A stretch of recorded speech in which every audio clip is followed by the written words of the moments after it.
O seu irmão em Cristo, pastor Valério. Eclesiastes 3, versículo 1.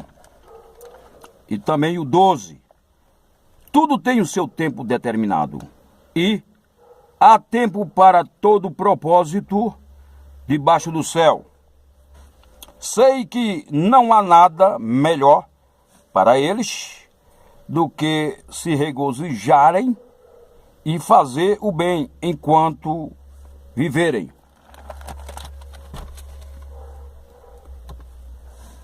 O contexto destes versículos que acabei de ler vai retratar exatamente daquilo que os homens fazem na sua existência sobre a terra, se utilizando do tempo e do seu livre arbítrio, da sua livre decisão de escolha. Eles vão fazendo aquilo que mais acham conveniente a eles.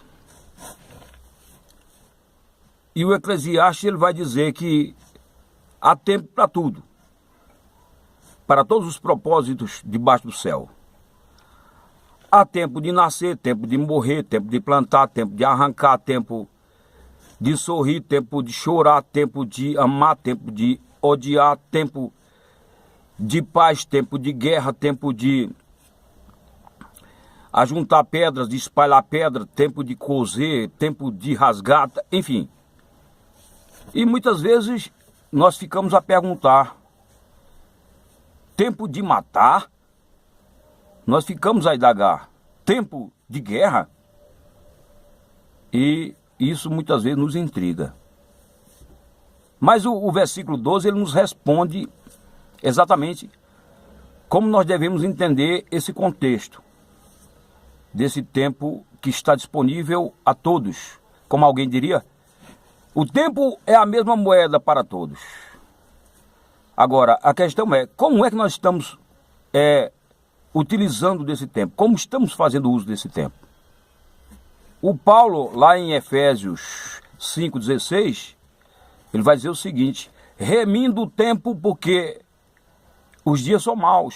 O contexto ele vai falar da necessidade que o homem tem de fazer a vontade do Senhor. Quer dizer, o tempo está disponível a cada um de nós, mas resta saber como cada um de nós estamos fazendo uso desse tempo. Se de uma maneira sábia, inteligente, ou de uma forma estúpida, ignorante. Aí é que vai fazer toda a diferença. Certa feita, Jesus, lá em João capítulo 9, versículo 1 a seguir, ele curou um cego, e ali ele disse, respondendo um questionamento do seu discípulo, que perguntava quem havia pecado, se era o cego ou seus pais. Jesus ali deixava claro o seguinte, que aquilo se deu para que as obras de Deus fossem manifestas. E continuou: convém que eu faça as obras daquele que me enviou enquanto é dia, porque a noite vem quando não podemos mais trabalhar. Ele estava dizendo exatamente sobre isso, estava tratando exatamente sobre a questão do tempo. Enquanto nós estamos em vida, a noite fala da morte. Enquanto nós estamos em vida, devemos aproveitar o tempo para fazer o bem.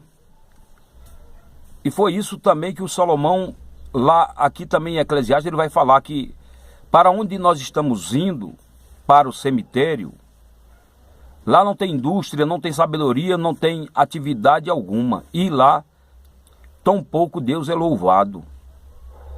Deus é glorificado aqui, enquanto nós estamos fazendo uso do tempo de uma forma inteligente, conforme eu li no versículo 12, onde o Salomão ele vai falar que os homens devem se regozijar, fazendo bem ao seu tempo. É verdade que quando nós fazemos o bem, nós somos os maiores beneficiados. Nós somos movidos por uma sensação de bem-estar espiritual que não tem preço. Por isso que Jesus Cristo, ele deu exemplo a respeito disso, pensando no bem-estar de todos nós. Está lá em Atos 10, 38, onde diz o seguinte: como Deus ungiu a Jesus de Nazaré com o Espírito Santo e com poder, o qual andou por toda parte fazendo o bem e curando a todos os oprimidos do diabo, porque Deus era com ele. 1 de João, capítulo 2, versículo 6. Aquele que diz que está nele deve andar também como ele andou. Nós devemos seguir o exemplo de Cristo. Aproveitar o tempo que nos resta, o tempo que Deus tem nos colocado à disposição. Esse tempo que é chamado de hoje, inclusive, lá em Hebreus. Nós devemos aproveitar para fazer o bem, para amar o próximo, para estender a mão ao necessitado, para perdoar os nossos inimigos e, sobretudo, para propagarmos o Evangelho de Jesus, a tempo e fora de tempo. Assim Paulo nos adverte. Deus nos abençoe e que possamos fazer uso de uma forma inteligente do tempo que nos é disponível. Mais uma vez eu quero concluir repetindo uma frase que no início eu fazia menção. Diz o seguinte: o tempo é a mesma moeda para todos. A questão é como estamos fazendo uso dele? Amém.